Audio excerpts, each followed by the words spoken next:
ThugCrowd Radio. Please listen to this important disclaimer in its entirety.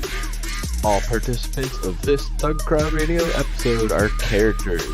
None of the stories told during these episodes are based on facts, truth, or reality. All works of fiction displayed during this episode that resemble real-life situations are coincidental and are not meant to serve as guides or tutorials to commit any crimes in any country. Please consult an attorney for local laws and regulations. And as always, trust your inner criminal.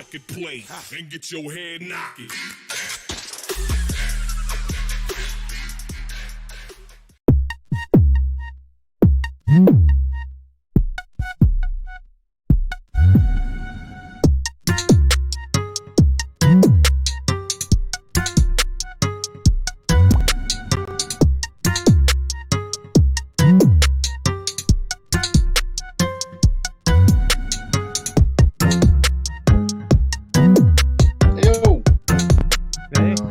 what's up? Hey, welcome everybody to ThugCrowd. Hi. Hello. Hi. Yo. Okay. Upstream. So what's up, everybody? It's a beautiful Tuesday again. Yeah. That's still broken, still on fire. Wait, what? So the internet is still broken, it's still on fire. Yeah, same. The internet, yeah, Yeah, it's internet always on firefighters fire. are fighting hard, but calling in the choppers. They're never coming. Yeah. So what's good, everybody? It's today we're going to be talking about. I should have updated this in the title. I might just do it in a second. Today we are going to be talking to some of our pals here about bug bash, bug bounty, car hacking, hardware hacking, and all that. So we're super stoked about that because we just get to riff about the things that we normally do, but just in front of a bunch of people. So yeah, I'm still debating. Does anybody here think that we should go back to also streaming on Twitter? We streamed on Twitter. Yeah, we'd stream to Yeah. Twitter, and it would alert people about us. But I don't know if it was really. It was kind of just forced on people to watch. Restream. Yeah, like it puts it up on the top of the screen. Yeah, but it's It's like the right where same the breaking news goes. Yeah. I mean, I would watch it though, honestly. All right, I might have to put that back on there. I just wanted to put out an audience poll if anybody here listening had any I ideas. saw Elon talking about them new rockets, about the Starship and stuff. Like that was pretty sweet. I only saw the stream because it was popped up on Twitter. I was like, damn, rockets, let me see that shit. Maybe people want to be like, hey, computers, let's hear about how broken they are. Maybe I might just sign up again. Who knows? Yeah, we'll So take a look at that in a second. what happened this week? Wait, the news or the No, just in general? You guys. Oh, I've been doing a lot personally. Been getting used to new beginnings. I'm working hard doing that, and I also went to a farm this weekend, and I got some apples. You got some farm to table cyber apples? Yes. How about Is them it- apples? Full spectrum cyber apples. Yes, spectrum fiber apples. They're actually just a 3D mesh, and if you touch it, it like I don't know, just gives you a bunch of Shodan results for other apples in your area. So you've already got the bite taken out of them for you. Yes. So, anecdotally, before we start the news, we'll start with some little news, I guess. There was a huge merger of a bunch of infosec companies in Australia, which is like there's not that many independents left now after this. It was pretty like that's how big it was, but they decided to call it Cyber CX, and nobody went, hey, you know what? That's pronounced Cybersex, and now like as soon as it was announced on like the Australian Financial Review or whatever, people realized and they've started to rebrand as CX Cyber. So before you start naming things cyber this, cyber that, and using the term cyber, remember what it used to mean. excited. ASL. Thanks for Start the hitting raid, up the company Black like Sheep ASL. Spicy. Take off my robe and wizard's hat.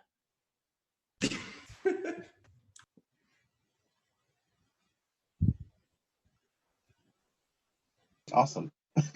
Also, I can't figure out what happened with Periscope. Hopefully, we're just banned. We'll get that later. Hey yo.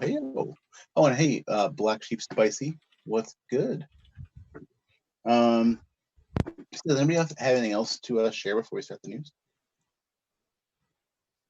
No. Cool. So we have some interesting news this week. It's been I feel like we've been spoiled with some really crazy stories lately. That I feel like I'm like, oh, this isn't really that cool a story, but let's just keep going and cover them. So this first one, Kind of nice.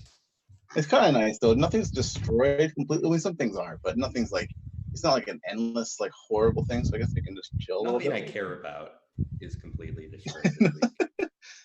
Yeah. So this first one here, interesting. I mean, not really that interesting. It just kind of goes in the rest of the things that Microsoft has been doing of trying to limit profanity. But yeah, so they're trying to use AI in fucking the biggest air quotes possible to filter Xbox Live chat.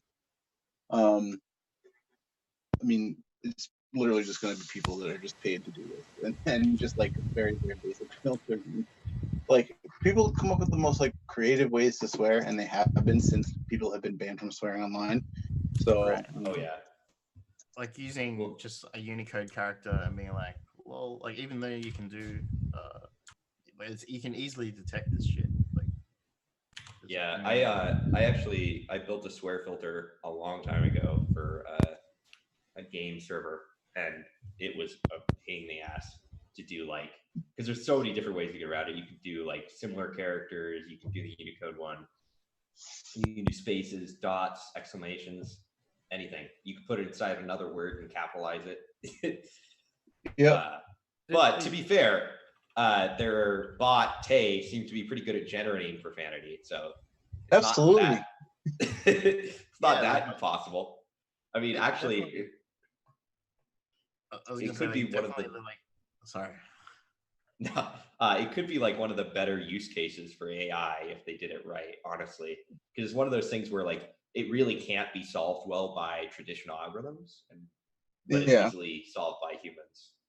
But I mean, there are so many ways to exude profanity. Like you can do it with ASCII art. You know, you could do it with like. There's just so many different ways to do it. I feel like it's just always going to be something that is circumvented immediately after people spend a lot of time in R&D. Yeah, although that's the beauty of the AI is that you can train it on that data once you see that. If you have an Xbox or PSN account though, like I'm surprised to hear that people haven't. Like I've got like the traditional cam girl bots that hit you up and they're like, hey, this is so crazy, but like I'm gonna go on webcam lol, and like I like responding to them sometimes to see what they say. Things like I'm 4.5 and they're like lol, I'm so naughty. But I think I'd like to see like a war of the bots where the spam game has to step up and they start doing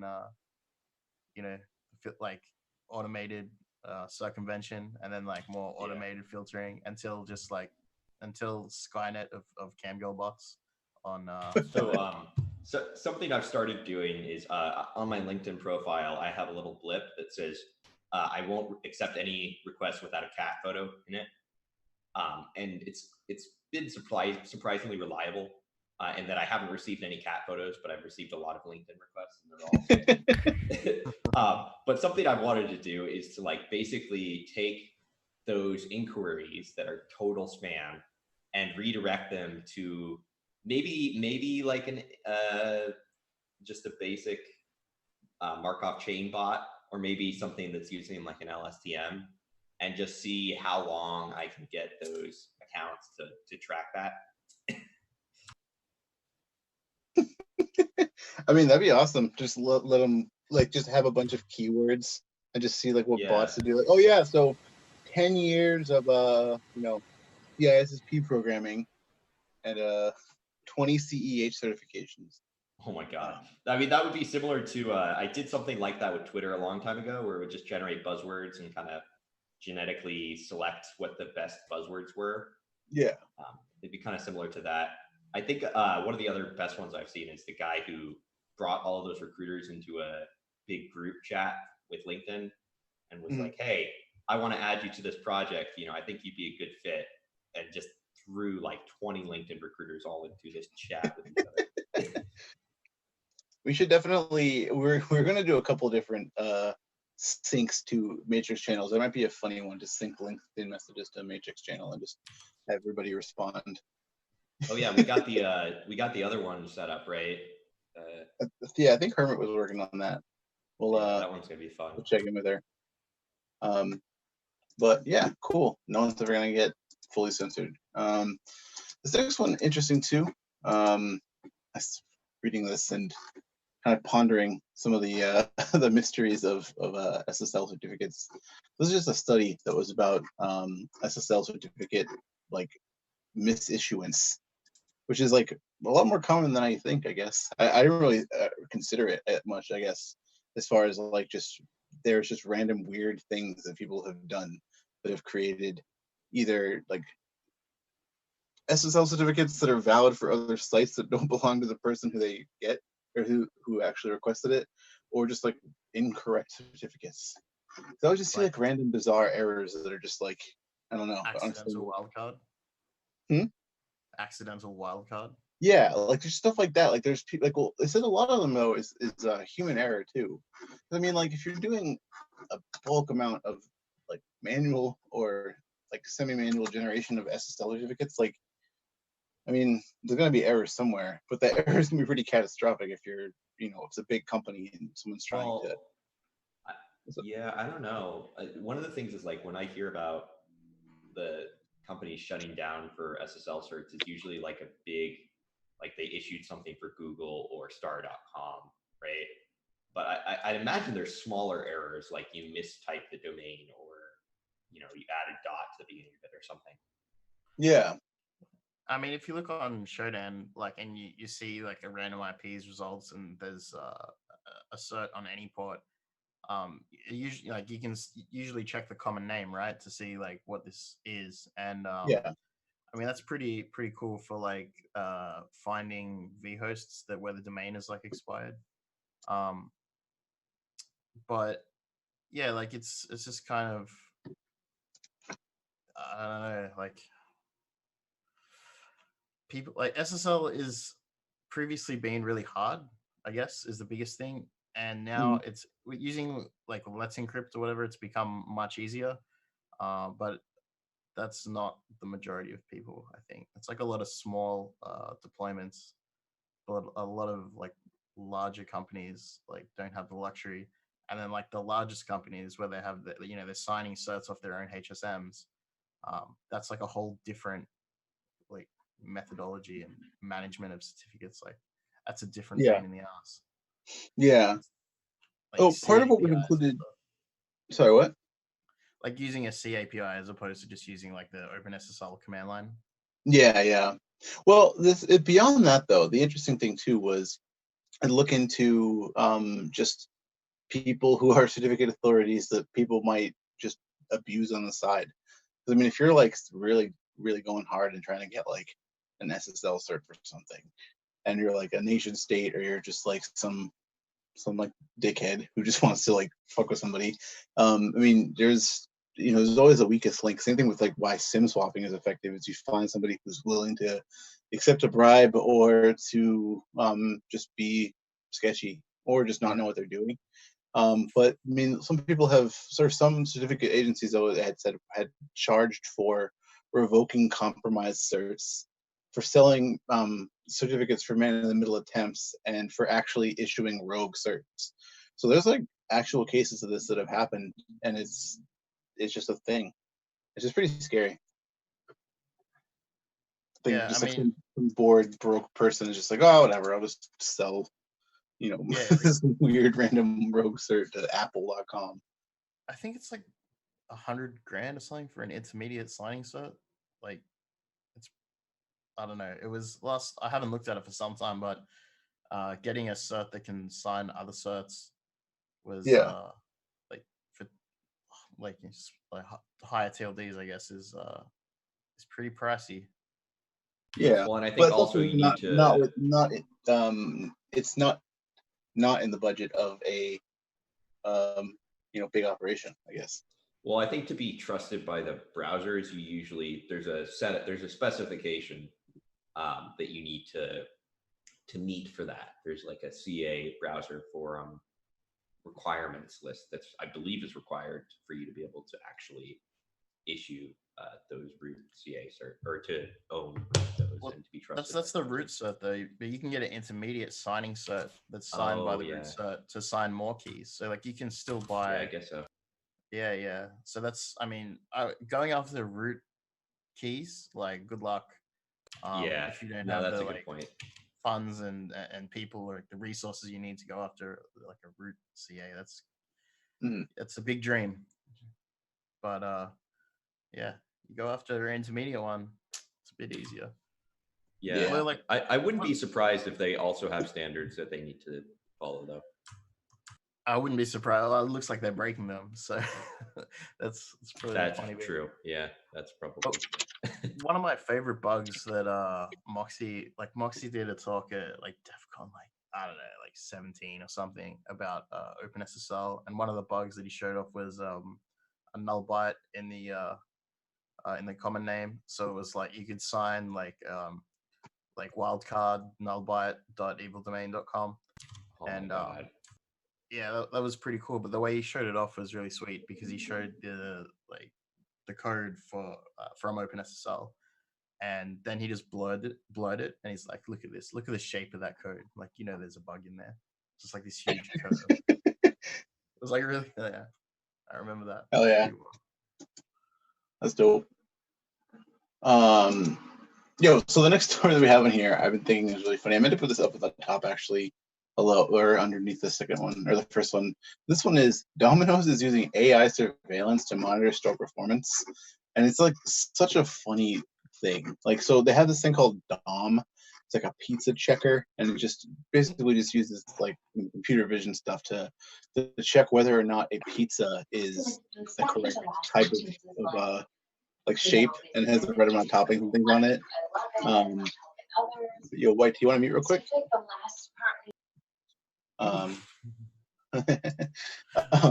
So I'm not muted. No. I'm mute. It's weird. Okay, sorry. I just found a bug in Zoom. Exploit. You got it here first. So yeah, this thing like it dings if you make the wrong kind of pizza or make the pizza wrong and it's not perfect. And it's just like, I don't know. That just seems like the most like hellish place to work. If it's just like sounds dystopian. Like, yeah, because it's like, oh, you're not really being managed. You just have this thing that's just like vaguely judging you. The pizza computer overlords. That is not a hot dog. Or what was it? The Domino's pizza app where you could like take a picture of the pizza and just draw it in MS Paint or whatever. Yeah, like that was you that. Could do that so same if that's thing. the exact same engine that was being used for this, I mean, is that? I'll bet you that was training data. I'll bet you that's why they did that promotion. Imagine though if you worked there, if anybody here does work there who's listening, if you take a picture of a nice pizza and you like make a little like a little mask for your pizza and put it over it while it's being made, this is pass the test. I mean, at that point though, you might as well just make a good pizza. Like that's. It's easier to print out a piece of paper and make a little mask, or just put it. Take a picture of the store. Take a picture of the store and then put a pizza like right in front of it, and then put it in front of the camera and just block the rest of the field of vision of it. That'd be cool. Yeah. I love this. Like tape it over the top of the camera even. Yeah. You could like swipe it past the camera like every time you have an order up. Just like make no pieces. Well, I mean, if you attached it to the camera, I'm wondering if it needs to move or if it can just always. Because like if you have it something like taped to the camera or whatever, then you don't need to swipe it every time. I mean, we're talking about minimum wage like pizza. Yeah, but like it's. I feel like they want to like circumvent this. Yeah, it's like a few pieces of paper and some tape. It's not a very high tech solution. I don't feel like I would take pride in being a Domino's pizza maker. Like, I make the best Domino's pizza. Like, I mean, there are people who do it really fast. See that person who made the boxes really fast too at Domino's? They have a competition for who can make the most. It's like Yeah, but the person like, I don't know. Maybe they probably have a monetary reward, but other than that, I don't know. it's all about the monetary reward, man. yeah, you would definitely Yeah. if you really wanted to be like a pro pizza man, like surely you would go to a pizzeria. Yeah, Depends. Domino's is not like the end game of making pizzas for sure. Yeah, like, Domino's has a lot of other issues. This use AI surveillance. Yeah. It reminds me of like China, just like putting AI surveillance on. Yeah, China. no, it's like really like fix a systemic problem. Like same with yeah. Then the next progression is going to be it administers a small electric shock whenever you make a pizza wrong. Yeah, I like this. So like the screenshot straight away, like failed to upload the server and the URL like 0 to 0 8092. Like, okay, cool, thanks. Info disclosure. Well, the funny thing is, like, so Domino's does their whole pizza tracking thing, and on that screen they have a section that's like checking quality, and it always takes like 45 minutes. So you know that that's not what's actually happening during that. Like, you know, they're not carefully inspecting the pizza, but it's just also, I don't care, right? Like, I don't care if my pizza is misshapen as a consumer. That, I mean, as long as it's not like burnt to hell. As long as it's not Domino's pizza, it's fine, you know? Yeah. But it's also like, I just like, yeah, I'm not buying Domino's pizza because I want to have a very high quality meal. I'm buying it because I want a piece of trash to just shove in my mouth. Like, yeah, I'm probably hungover and I just need some grease. I just want grease on like yeah. It's food for the sake of food, not for the sake of enjoyment. I mean, it's like cardboard to begin with. I wonder if the AI can like give you like estimated like calories, estimated grease. Like you will die after 700 of these. Like, I mean, 600. I think the AI can. I think if the AI started doing that, Domino's would be out of business. Like that's information that you don't want those customers to see. Flatspot had suggested it or asked if the live pizza monitor is on Shodan, and I would say that it probably is. And someone I should really definitely hope so. We'll get back to you for next week. Check the Safari Zone section next week, and if there's, we'll see what happens. But yeah, I mean, I'm assuming that it's got to be attached to the internet somewhere. So we have our top researchers looking now. Drop in Safari. We'll give you the Google Doc. So the next one here is a big duh, I guess. So this court, the foreigner here, if no one has this too, I'll post this again in the Twitch chat. This is our show notes for this week. So the secret court rules that the FBI's backdoor searches of Americans violates the Fourth Amendment. So clearly, I mean, people have been saying this for many, many years, but the Foreign Intelligence Surveillance Court, or FISC, has said that the FBI has conducted tens of thousands of unjustified queries of Section 702 data, and that it's just basically been everything that people have been saying forever, that there's just a lot of warrantless searching and wanton collection of data that has just been a thing, and it will continue to be a thing. And yeah, I don't know. I mean, it's good to finally hear it be said, but it's like 10 years too late. You know? Yeah.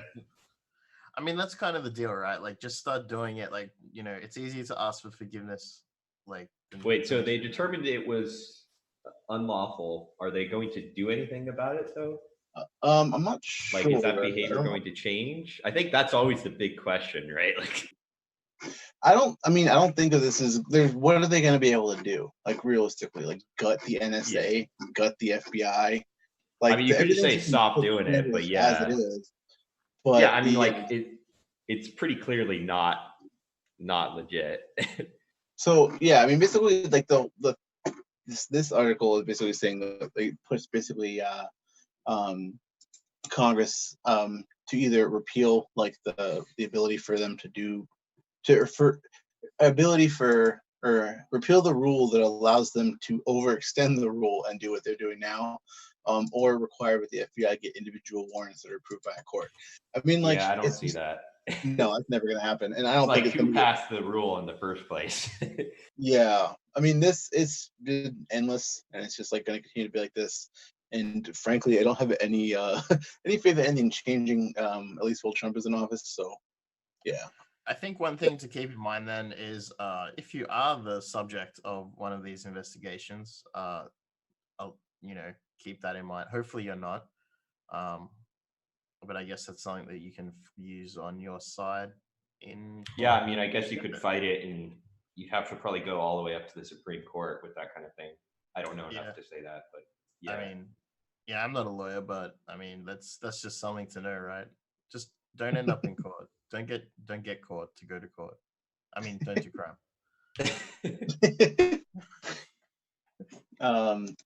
So yeah, there's that. This next one here, I forgot to censor out hacker to just be douchebag or criminal or dickhead or whatever other word.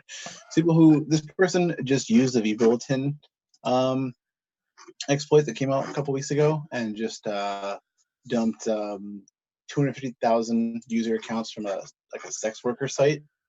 And it's just like, yeah, of course, like people are gonna use this exploit. But of course, this is the kind of thing that happens when, I don't know, software sucks. Like it's hard to figure out who to blame here, but yeah. But Someone Bulletin's gotta put a bunch of people at risk, because of this stuff. It was a one-liner. It was like a curl one-liner to get RCE as well. It's like an easy to exploit bug, and someone was gonna do it. Yeah, it wasn't gonna take. I'm kind of amazed that we're still finding new RCEs in people at this point. Like, what? How much code base those guys have? Like, yeah, this seems like there's like been a lot of that. You could have grepped for a val to find it. I would be really curious to see like what the percentage of coverage is for the vulnerabilities in some of these systems. 0. Like, no, and the other way around. Like what percentage of this code has been involved in a vulnerability path, like in the past? 90 plus. Yeah, like it's like you could, but it would be really interesting to look at data for that. It'd be tricky to do, but it would be interesting. Yeah, I think there's been like so many bugs over you'd have to really dig deep because there's so many, like just a typical vBulletin installation, like the stack is complex enough that the bugs run deep. Like you can go all the way from Heartbleed exploits, like into Nginx or Apache or SQL bugs, or then PHP bugs, like PHP deserialization stuff. Or even just like with deserialization with PHP itself, like there's bugs all the way through it, all the way through the stack. So it could, whether it's vBulletin itself or, cPanel bugs even, because that's where most of like shitty forums are hosted anyway, is like shared hosting. cPanel.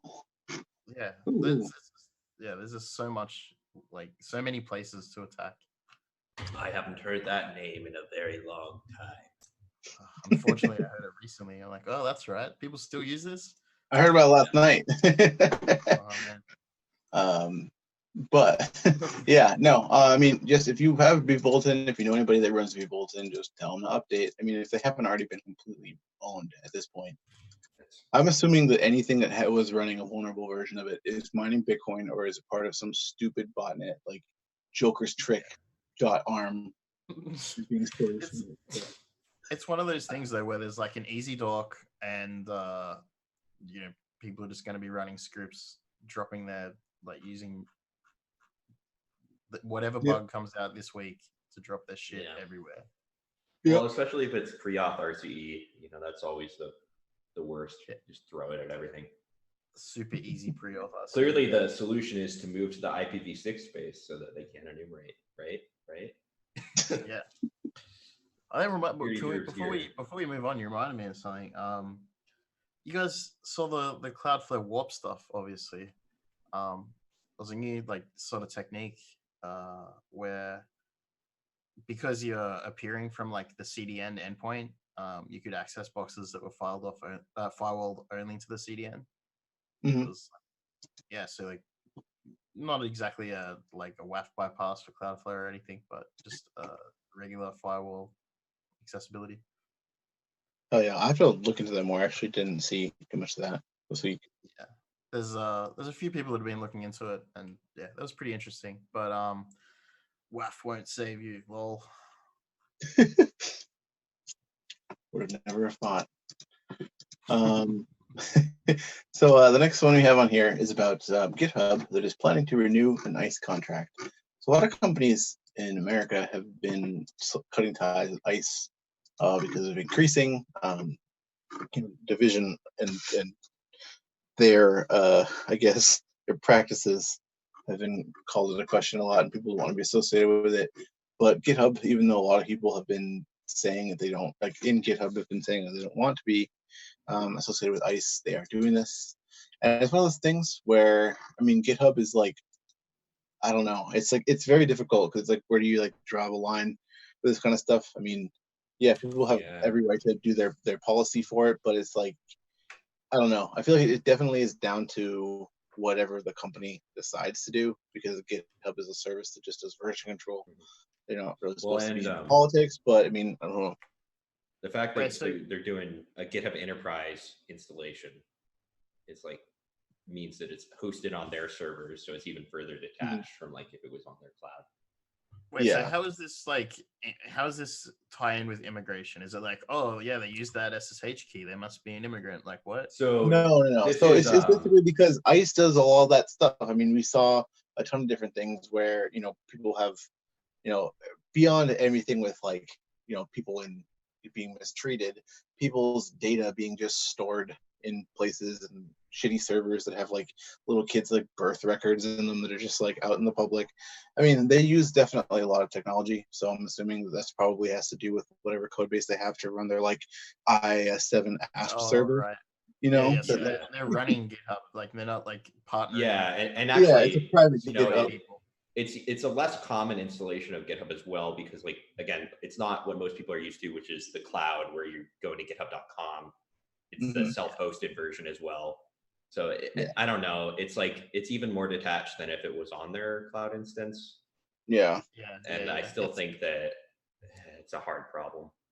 It's I mean, it's actually still funny. Like, if you haven't looked at GitHub Enterprise before, they have like a encryption library, encryption encoding library for like all their Ruby code. Oh, it's actually not. It's an there is a key that is used to, I guess, crypt the bytecode. And they haven't changed it forever, and it's like a joke. It's like, we know you're going to crack this or something. Like, yeah, well, the whole idea there is you're selling to enterprise, so you're limiting the access. But I mean, like once you get root on it, know who it is. Yeah. Like once you get root on the OVA, though, like so, because you can get a trial and just download the OVA, like anyone can grab it and install it on VirtualBox or whatever. And then there's like a 15-day trial. But at that point, you can obviously easily gain root on a VM that you control, and then you can crack it. But yeah, I mean, also GitHub Enterprise ships with that vulnerable version of SSH that you can do the auth success message. libSSL. Yeah. Is that still a case? It's not fixed. That's last time I checked. That's what one of the main software things that was shipped with it. When I looked it up. So who knows? Someone can check in the chat if they want to and say hi to ICE for us. But yeah, I definitely think though it's an interesting thing. I mean, it's a lot of people want to cut ties with it. It sucks if your company does dealings with somebody that you don't want to, especially if they're like very actively in the news. You want to like distance yourself from them, not be like, oh yeah, GitHub heart ICE, like But yeah, it definitely blows when you're. But ICE was the subject of this season's first episode of South Park, before the China one, was like basically swatting people with ICE, being like, that guy's an immigrant, and then like ICE just like ripping them out of their house or whatever. Yeah, people do that. That's a real thing. That's been happening for a bit. It's been happening for like over 50 years. Migra. Outside of ICE. Where's your green card? I live here. Yeah, I think it's one of those things where really the best solution to that problem is through actually fixing the fucking problem that's happening. Yeah. It's like you could have people boycott something forever, but if you're not fixing the thing, then there's no point in doing that. Yeah. You can't starve them of technology. They'll just find another another solution. Yeah, to you can this just host your problem. own Git somewhere. You can just run Yeah. Git on any server. It's Yeah, easy. and it's Or you can use SVN. or Atlassian has plenty of great solutions.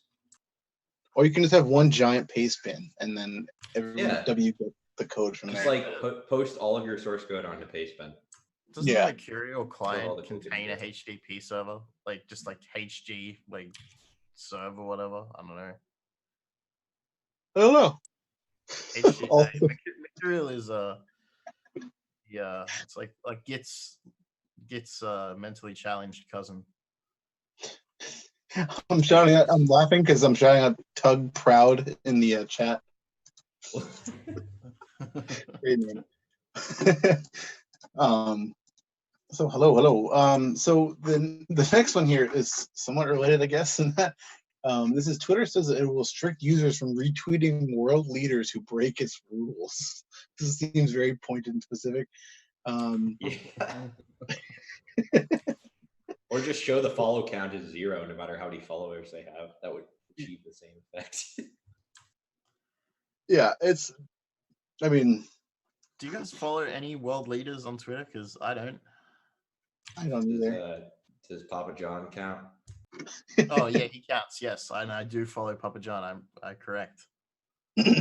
So it seems though as a way for them to skirt around their own policy to not ban Trump, despite the fact that he just like declares war on people and shit, like all the time, like actual war on people, and just says bullshit that might like fuck everybody up. Didn't he? I think he recently tweeted "impeach Prez now," and there was some conversation about like it was like an accidental copy paste, like yeah. So yeah, I mean there I don't know, but I mean it's interesting though. It's a way to get around the fact that, I mean, people definitely, world leaders, governments use Twitter and other platforms to spread propaganda. This happens in a bunch of countries, and definitely is a good step in the right direction. I think aside from just banning Trump, which would probably be the best case scenario, and any of the other leaders that do this bullshit, but yeah. I wouldn't be surprised if there was an internal like separation there. Like if some team was like, "Oh, you won't let us ban him? We're just gonna do this instead." Well, I mean, Trump has like specifically been strong arming all the CEOs of social media websites to like get them to do what he wants to do or whatever. I mean, he had that summit where basically it was just like everybody who whined about like their fake shadow ban like conspiracy, like just got to basically just yell at Jack from Twitter. So I mean, I don't know. I feel like they're kind of in a tough spot as far as being able to actually say, yo, like shut up, you don't know how any of this works. I mean, maybe it would be a good, like, in Trump's favor if he was banned from Twitter. So maybe we'll just leave him there. Like, if he didn't have all this dumb shit to say all the time, we wouldn't be talking about it. But he does, so that's pretty funny. It's cool. Yeah, it's like, great. Give someone enough rope and they'll hang himself. Like, I mean, I think he's been well hung, if that's the case. Yeah, like he's well. The only time he's ever been well hung. Did you just call the president of the United States well hung? I followed it up with the only time he's ever been considered that, but yeah.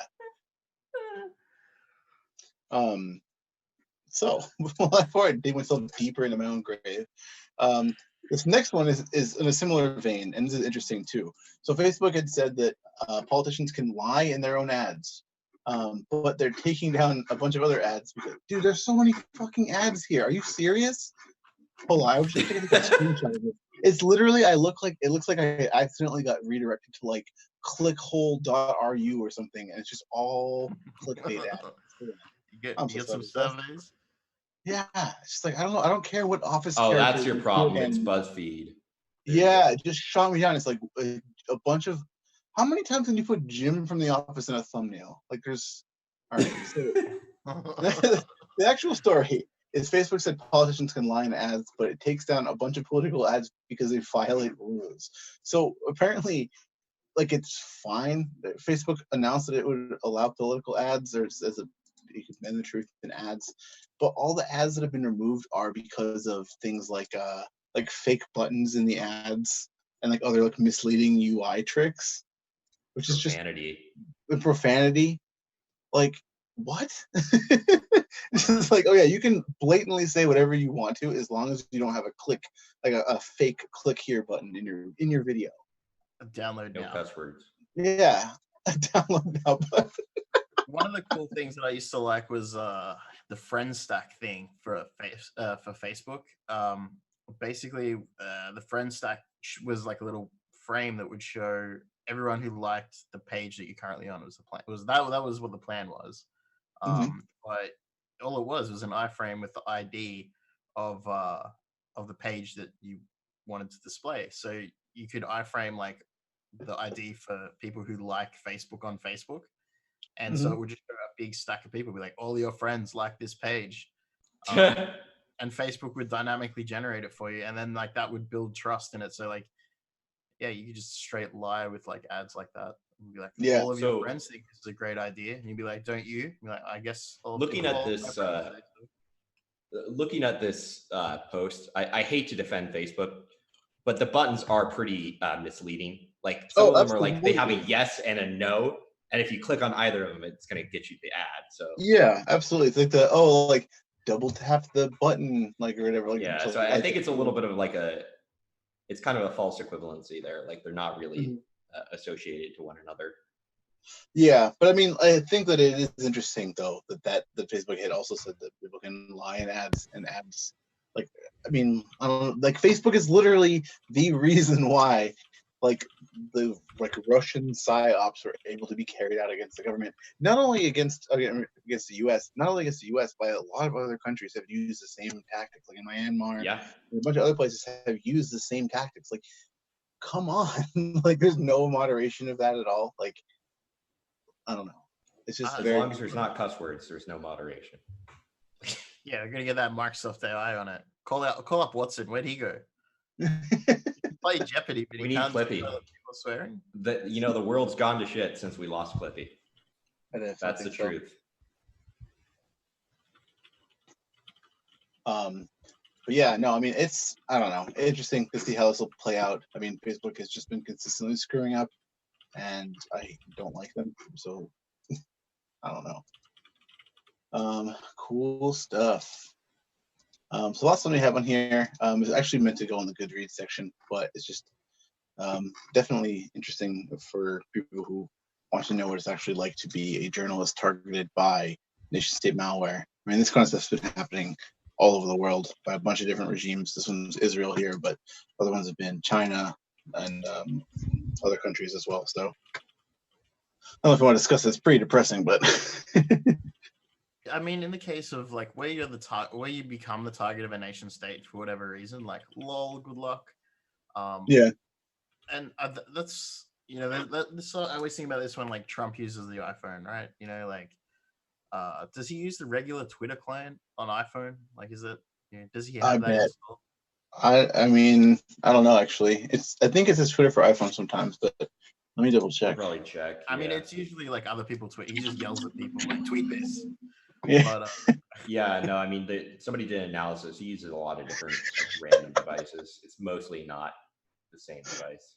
So I accidentally didn't finish typing "real Donald Trump" for some reason, and it just got me to this person just named Real Doe, and the name is just Rialdo. This is I'm really bad for that person. I'm following this person. I think that all of their 18 followers are because of that. Yo, keep it real though. Real Doe. This is like that's amazing. So yeah, did anybody figure out if he's using that or not? No, I think I blocked him. Oh yeah, we can go to no log, no crimes.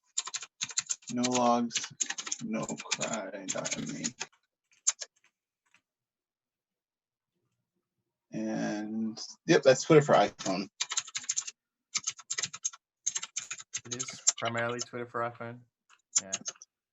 And shout out to this site here if anybody ever needs to quickly get to Donald Trump's Twitter account. nologs.nocry.me goes to yeah. I'll take that pointer. Nocry.me is a fantastic domain.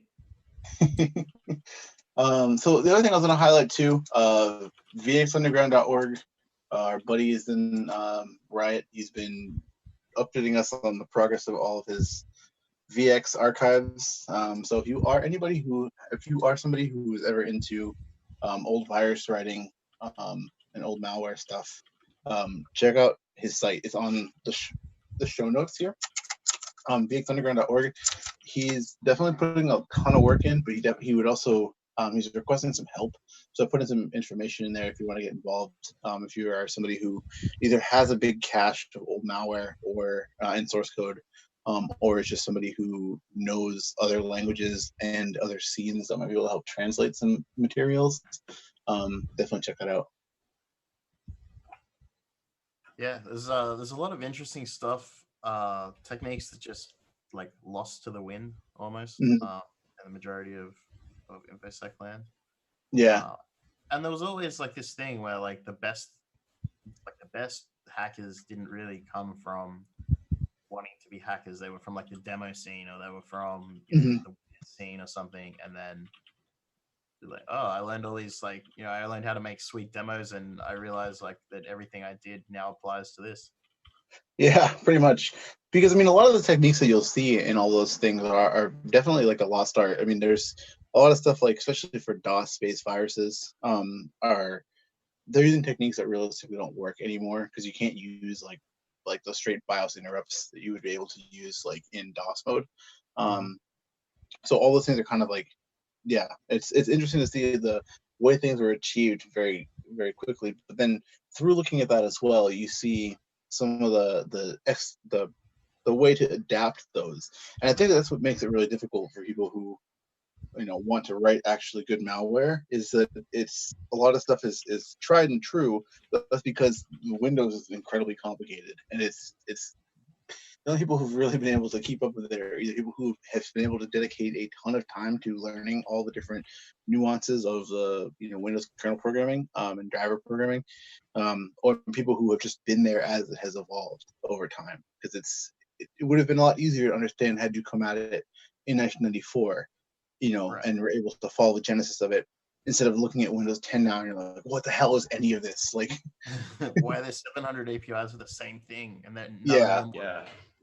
Or even like even just low level stuff like assembly languages, it's a lot more difficult because there's a lot more considerations to take into place. Like if you have a buffer overflow in a modern operating system, it's significantly more challenging to exploit due to all of the different controls in place.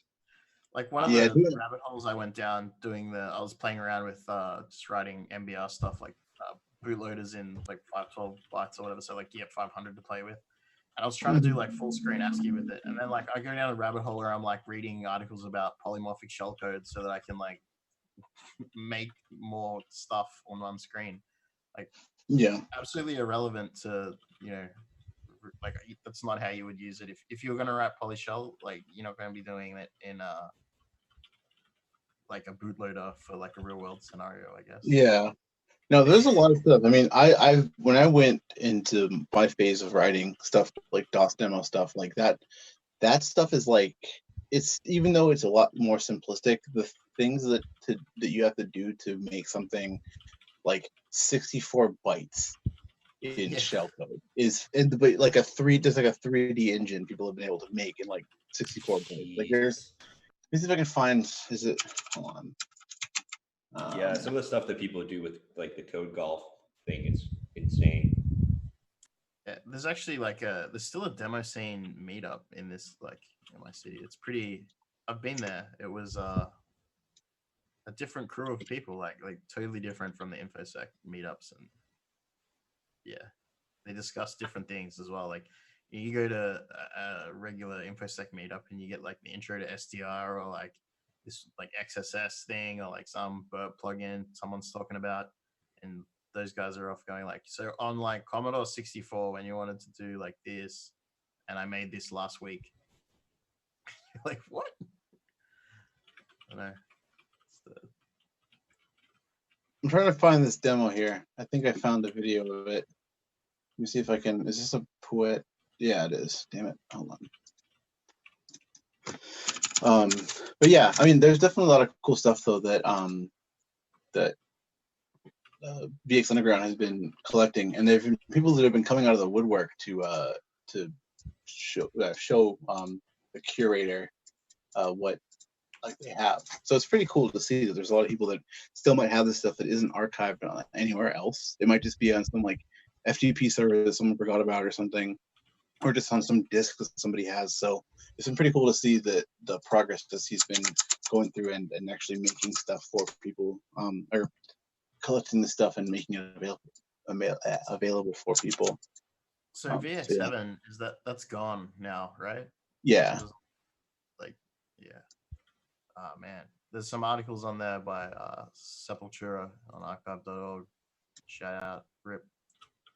Some of those virus guys, man, they're not around anymore. Some of this stuff is so old. Yeah.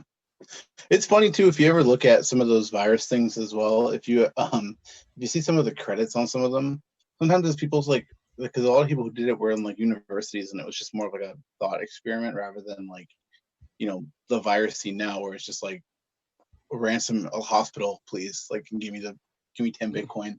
Like people who are actually very smart who are writing this stuff, like you see that they'll have like their emails and things, and if you look them up and then find them on LinkedIn, it's like pretty funny. I've seen a couple of them, where people who are just like, oh yeah, I'm just like a senior engineer at like Google or something, but like like they're super successful. Yeah, like they're very successful, but like they're clearly writing some very crazy stuff back in the day. So it's really cool to see. I like that. I remember when I first used to go on like textfiles.com and stuff, I'd like try to look up the people who like wrote some of the text files and things, and find their like weird websites, and it's pretty cool. Yeah, a little while ago, I did a write-up on a really old exploit that was fairly well known, but I just kind of, it was new to me. And I found the guy who originally posted it, and it was really interesting. I had a little brief conversation with that person. And it's always kind of humbling to see that like people have been doing this for quite a while, and they're pretty good at it. Yeah, and you might not even suspect it either. You might be like, oh, who's just like person, whatever, and you're just like, oh, they like literally wrote like some crazy like metamorphic like virus engine in 1992. Like, okay, now we're just at like a soccer game or something. It's pretty cool. Yeah, it's like the kind, but it's a little bit like the pseudo bug we saw this week. Everyone's blowing up about this pseudo bug, but it's kind of a rehash of something old being new again. Mm-hmm. Yeah. Actually, we should talk about that before we get into the bug bash stuff. So yeah, the pseudo bug. So, do you want to explain it? Not really. Okay. I'll do it. It's just a misconfiguration, basically. But yeah, go. Yeah. Well, there's a specific situation where I believe it depends on the order of how you have your pseudo errors set up. So if you restrict access to root, but you put it's the order of all users in root, right? I think. Yeah, I don't remember exactly how it is. All and then not root. Yeah. Yeah. Okay. And then if you do it that way, basically you can put a pound or a comment in the command when you're calling sudo, and use that to execute as a different ID, as a different user ID. And yeah, and the UID is like being based on the size, which has obviously changed over time. But I think that it worked with a different value previously. But I don't know. But yeah, it's a very specific configuration that's fairly non-standard. Yeah, that was the thing I was thinking. It's just that like the way that it's like I couldn't get it to work on anything stock.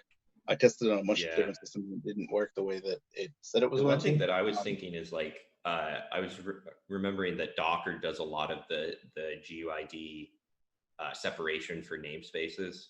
Mm-hmm. It's like it's feasible that maybe you could use that in a very specific situation to move from the Docker user namespace to the host user namespace. But I don't know if that would apply to this situation or not.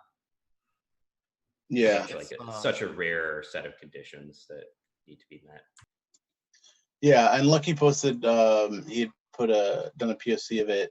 I mean, it makes sense for this specific thing, but it doesn't seem well. Actually, Lucky, if you're here in the chat listening, you had to have this vulnerable config. It didn't work. Like you had to alter your config to do this.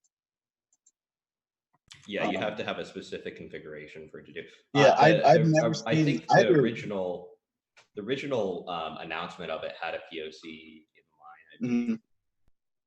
Yeah, Fairly I saw trivial to people exploit. sharing some different ways to actually set it up to be vulnerable, but that's the thing is if it has to be set up to be vulnerable, I mean, yeah, it's still a bug, but a lot of people I saw were retweeting it saying this is like the crazy bug in sudo. It seems more like a CTF kind of thing rather than anything like. Well, I mean, yeah, it's feasible that somebody would have that configuration. It's not like you have to explicitly enable a debug feature or anything like that. Mm-hmm. But it's not particularly common either. But there was that. Do you guys remember that sudo bug where you could symlink? There's a format string bug, and you could symlink sudo to %s, and then when you execute it, that's like argv0. So yeah, it's another like command injection type thing. Yeah, but if you had a command injection, then it just exploits sudo. Like so, you could escalate pretty easily, like just with it, like by creating a symlink. And then obviously you need the rest to go with it. But yeah, that was the crux. I don't really understand the inner workings of sudo, but it seems like it may be calling another command. What it seems like to me is that there would be some sanitization of what the user ID is, and that there's like probably there's probably a sanitization that happens, and that check doesn't resolve the full number. It might like tokenize it and parse it differently, where it sees like -1 and it does something different with it. But then when it actually the -1 is not actually. The -1 is not required to exploit this. It's the hash, I think, that causes the issue, is my understanding of it at least. Ultimately, when you run sudo, you're trying to set your UID to 0 or your effective UID to 0. Like there's a few different ways to do that, and I think that the thing that I haven't read sudo's code, but that's what I was thinking was that would probably be the case if in some weird scenario where it would create a condition where it's not checked properly, and then the actual syscall that is used to set the UID to 0 is what actually resolves the number, because it's not like, because if you're doing an ID with a -u, that's going to be either a string or a integer, right? So that would have two separate ways of parsing it. But ultimately, if you have it and it's determined as an integer, that's when it'll get resolved and become 0. That's how I thought of it, but I don't know if that's the case. Anybody can correct me if I'm wrong, but it would definitely be a string to int cast because like it takes a username -u or the ID separately. Yeah, I don't know the specifics of that, so I don't know. Code path would have to split.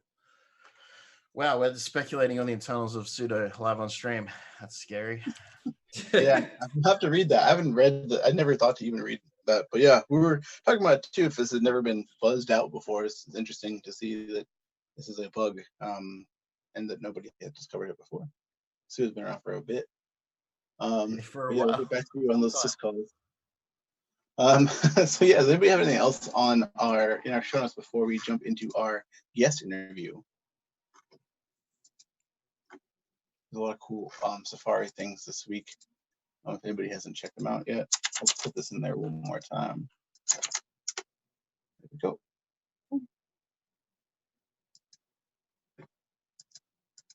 Alrighty. So, buses, RGU, Spectres, y'all here? Yep. What's up? Hey. Hello. Hi. So, what's good, y'all? Doing pretty great. Hacked some cars last week. Had a good Hell time. yeah. So, well, even though you guys are always on here, do you want to introduce yourselves for the people who might not know who you are? Oh yeah. All right, for sure. Go ahead. Here, Bus, you go first. All right. I'm Buses Can Fly. Same handle on Twitter. I don't know. I do hardware things sometimes, automotive. That's about it. Nothing super cool. All right. I'm RQU. I do embedded stuff. I do things with computers every so often. Some crypto, some RF, all the fun stuff. I'm Spectres and my nose is broken. No, it's do car stuff and yeah, that's kind of it, I guess. I was kind of hoping you'd sound more like Squidward. I know, right? Hell yeah. So awesome. I'm glad to have you guys. You had a really cool event that you were at this past weekend, and you've actually all of you have been to a bunch of these events, and they seem to not get as much coverage as people as I would like them to, because there's a lot of really cool shit that happens, mainly probably because of the nature of the event. But do you want to discuss, I guess, what you did this past weekend? Sure. All right, who wants to go first? I can take this question. All right.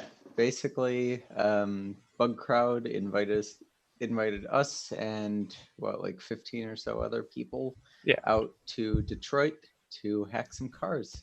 And so they flew us all out, set us up, and gave us access to 7 or 8 cars and just told us to hack them and paid out bounties on all of them, since obviously ThugCrowd is bug bounties.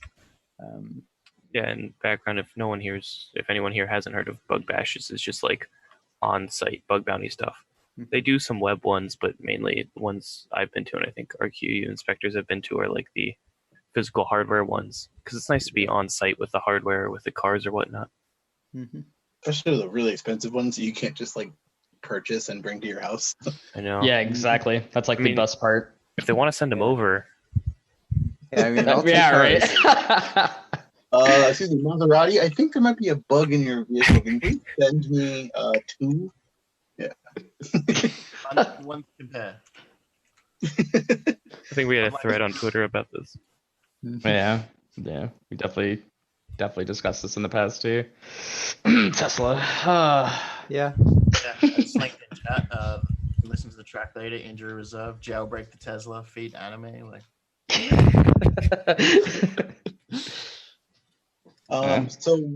So I guess what specifically about the bug bash can you tell us? Is there anything exciting that might have come out of it? I saw you guys got like what, $50,000? Yeah. So yeah, I kind of got overexcited and maybe blurted too loud. Yeah, some of us weren't so keen on sharing that. Yeah, please don't rob me. And also, notably, not each. Yeah, no, I would assume that it was divided up, but that's a lot of bug bounty. That's pretty cool. Yeah. Yeah, so, something that like they really prided us on was like they've held other bug bashes before, and like pretty much our team alone is like pretty much made up for a single bug bash, which is really cool. So we were really excited when we heard that. Shout out to Kevin, awesome fucking dude. Yeah, dude, at Rosen awesome. Yeah, dude. Yeah. He manages all of the bug bashes, and he manages a bunch of other stuff at ThugCrowd. That dude fucking parties. Oh my god. Yeah, he does. Yeah. Jesus. But yeah, I think one thing that was really exciting for me personally is like something that you would not normally see is like an attack. We like kind of had to create a whole new attack chain for. So like all of our bugs that we found were all leading up to one specific attack that we really wanted to fucking do that like we still haven't even gotten yet. So like yeah, like pretty much along the way we were just like, oh, these random things have like no off. Oh, like these random things fucking work for some reason. That's stupid. Yeah, these random things bypass the only security measure. Yeah, right. Yeah. So we were like trying to lead up to this one big bug though. And like we were told that if we had gotten to that bug, we would have made another 50 grand on top of what we made, which was like our goal ultimately. But we had found so many things along the way that I think we just got like super sidetracked. Mm-hmm. So when you come and actually do this kind of bug bash, what is it like when you are trying to prioritize your way of doing this? Because I would assume it's similar to like a timed CTF or something where you have very little time to actually do it. But when it's a real live device and you're working with a group of people, how do you coordinate your plan of attack? I mean, very, very honest answer is we didn't. Yeah, we definitely Yeah. like we were all planning on like working separately at first, and then all of our shit didn't work, and then we were all like, "All right, do you guys want to like fuck around now?" And like we all started heading in one direction, and then it just like happened to all come together at the end. It was really weird. Yeah, so for me, basically, I showed up with one exploit that I fully Cheater. expected to work, and it ended up not working. They had patched the issue or fixed the issue like literally a few months before, and it wasn't, as far as I know, even well, I don't know. They patched it very recently, and there was no way that we could tell they'd patched it. And then so yeah, after my that, I basically tested for the first hour and then went and sat down with Spectres and buses, and we kind of just looked at, okay, what's on this vehicle? What would be a good thing to attack? And we ended up finding this one component that seemed interesting, and we pretty quickly identified, okay, we know that we can get through it, but there's a sort of complicated chain of prerequisites that we need to figure out before we can actually do that. And so at that point, we pretty much knew all of the different components that we'd have to focus on, and it was just a matter of like actually doing it. And pretty much every step of the way, on the way to finishing that that final exploit, we found some new finding that we could submit, and some of them are pretty major. It pieced together surprisingly well, but also about like the time thing. I mean, obviously at the end it was a huge rush, but throughout the days it wasn't too big because we just went back to the hotel, sat in Spectre's room, and kept working. Yeah. I mean, there was definitely a difference from like last year too, because we had done this event last year as well, like me and RQU did. And like my exploit last year got fucking put to out of scope this year, so I was like, oh, I'm gonna go and like not find shit now. That sucks. But then I had asked for a bunch of files beforehand. I literally had stayed up the first day until like 3 or 4 a.m. like no sleep, fucking going to the first event. I'm like, guys, there's so much shit we can do here. Yeah. I was so excited about it. Yeah.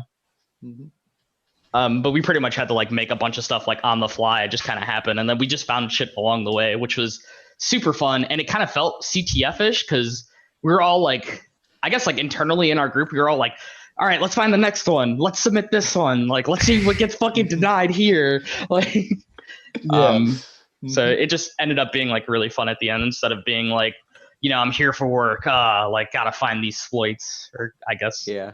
I mean, it's fun also because it wasn't really about the money in the first place. Yeah, it was just a ton of fun with friends. Absolutely. And y'all as soon as for a while too. Like all of you individually have been. Yeah, it's been a year, I think. It's been a year of what? Well, I mean, like for me and RQU, it's been like a year of bug hunting, right? So yeah, almost exactly. Or my first bug bounties were actually the automotive bug bash last year. Yeah, same. That was my first bug bounty submission. That was my first time hacking a car. Somehow they invited me, even though I'd never hacked a car before.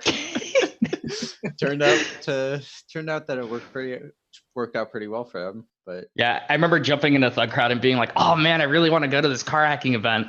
And then just like somebody was like, "Oh yeah, Case is in here. Just ask him." And I was like, "Please invite. I will like, please just invite me out. I really want to do this." Oh yeah. So no, I mean that's awesome. Oh, what's up? Yeah, so I'm looking at our BugCrowd page just kind of to like summarize the event. One thing, this really stupid, literally last minute bug that just we posted got a blocker on it.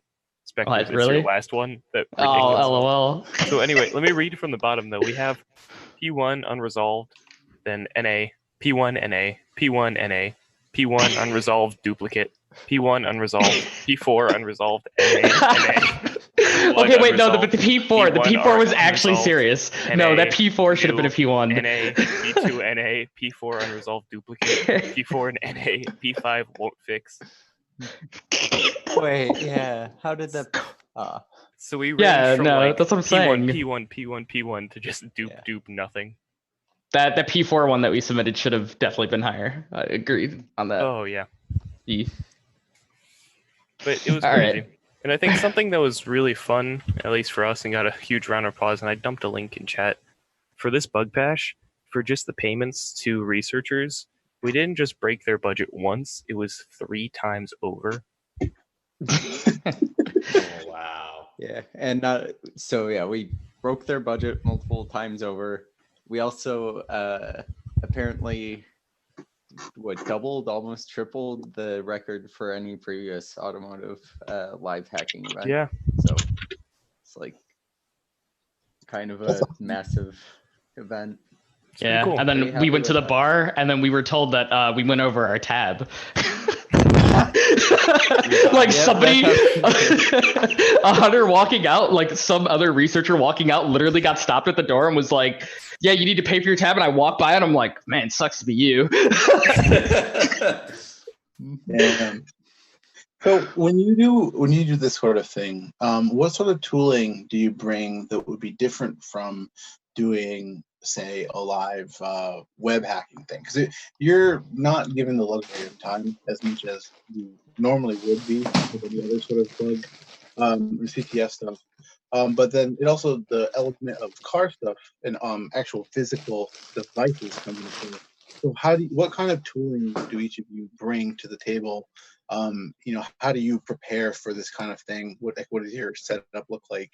You don't have to share too much of any trade secrets, but just for people who are curious, because it's like, I don't know what I would bring at all. I'd be like, I have like a bus pirate. I'd be like, oh, I don't fucking know where to plug this in. Dude, no joke, that's what I did. So like with the hardware specific one, like with like an IoT one, there's a whole bunch of different tools, like JTagulator, Bus Pirate, all that stuff. Cars, it's a little different because you're probably not going to really like bust open the infotainment and start soldering to it, though there are test benches. But like legitimately, I was like, I have no clue. Let me throw my Bus Pirate in my backpack. Yeah, I still have most of my stuff packed up here, so I can just dig through and mention anything interesting I have. I mean, you need the OBD2 cable. Come on, boys. I was waiting for it. I gave you a chance. OBD2, I mean, of course. Obviously. Some sort of OBD2 to like USB adapter, Cantac, Cannibal. I think even just like having something that can read like DBC files is super good, just because when they send you the configuration for ECUs, you go to those DBC files and you're like, okay, this is the first thing I need to hit in order to even fucking do anything, right? So having those was like the biggest help, and that's why I stayed up so late multiple days, was just reading through each documentation for each car. Yeah, also something that came in handy, and I could say this in the DM, but whatever. Spectres, can you mail me my soldering iron back? Yes. Yeah. You messaged me that one night, and I was like, I'm awake. You can come to my room. It was like 3 a.m. Anyway. Yeah. So one of our teammates, also Leonard, shout out Tesla Key Fob guy. He at one point used my soldering iron. We desoldered the flash chip from this one thing and was reading it, and that's like more on the extreme end of hardware. Yeah, so we desoldered, Leonard desoldered this like 48-pin NAND flash chip and in a hotel room reader. Yeah, he just did it on a glass fucking table. On a glass table. He did it so quick, dude. He did it so quick. Yeah, it was like half an hour, and he gets this clean dump of a big 48-pin flash chip. God. But yeah, so soldering iron, flash reader, anything like that is great. Raspberry Pi. That same night we found all the no-auth too, because of like some random fucking socket connection. We were like, what? That's ridiculous. Do they provide caffeine, or do you have to bring it? Oh yeah. No, they provided everything. Yeah, they provided everything you could ever want. There was a point where I wanted to go to a vending machine and just put some money in, and we rate limited the credit card out on vending machine snacks. Yeah, Kevin was like, no, don't pay with your own money. Take my credit card, which, by the way, big mistake. Wait, RQ, what did you ask for Kevin for after? Because like we were like we might get a reward, and I know you asked him for something specifically. The mask or something. Yeah, I asked for ThugCrowd branded balaclavas. He was down too. He was so down to buy it. Kevin was like the coolest dude I've ever met at one of these things. oh, this is kind of a favor for them. We just want to go officially on record and state that ThugCrowd and BugCrowd have no association. Yeah, please stop threatening to sue us. Okay, It's just a bye. humorously Yeah. funny coincidence. Tell your Yes, it lawyers is. it's fine. Yeah, for real. Yeah. So, other tools. I'm digging through some Oh, of my I have a interesting screwdriver stuff. set, like a bunch of hex bits Yeah. and all that. Screwdrivers. Ethernet adapter. Someone was using Ethernet a to great FET. USB is a big one. Yeah. A lot of cars actually have Ethernet. If you plug in an Ethernet to USB adapter, they'll That have really- a network interface on the the thing- infotainment. The thing Yeah. about that is, like, if you can get lucky with some cars, I've seen it before. If you get like the exact USB Ethernet dongle the devs use, the USB ID or whatnot matches, and that gets you a little something. Yeah. So like a super common one. So Yep. bring every USB to Ethernet dongle. Honestly, yes. Yeah. Or a great FET, I mean, it Uh, sounds do like you. just like a ridiculous amount of adapters is always a good thing to have. Yeah, Yeah. a ton of adapters. I have an Big evidence one. bag that I store all my stuff in. Yeah, one thing that can like read and send CAN messages is good too, because there's going to be a lot more security implementation in the future on cars, in my opinion, right? So like the Mahina, P2 or the M1 or whatever the newest one is, M2. that I really want to buy. M2, yeah, I really want to buy one of those now because Minty told me about it. But yeah, I had the what was the my Value God, the can. one, yeah, the value can, but that's too much money to keep relicensing and stuff, in my opinion. Yeah, I'd like to and switch over to Linux that. is nice. Yeah, So yeah, hell yeah. Cantact, Cannibal, Machina M2, all that stuff. Minty's NanoCan. Yeah, that one I'm pretty sure he said you could just print yourself. Yeah, Yep. sure. Yeah. I'm pretty sure he provides the board files. Yeah. And then Um, also if you ever go to one of these events, just don't be afraid to talk to engineers, because the whole way the reason all of this worked was I had literally sat for the first hour or two talking to this one guy that managed just all their product security. Oh yeah. And I Yeah, just no, I mean, I drilled him with tons of questions. Yeah, this is the only reason that event ever happened is because these guys want to find things on their platform. Right? Exactly. And they're super Yeah. supportive. Yeah, it's not a test.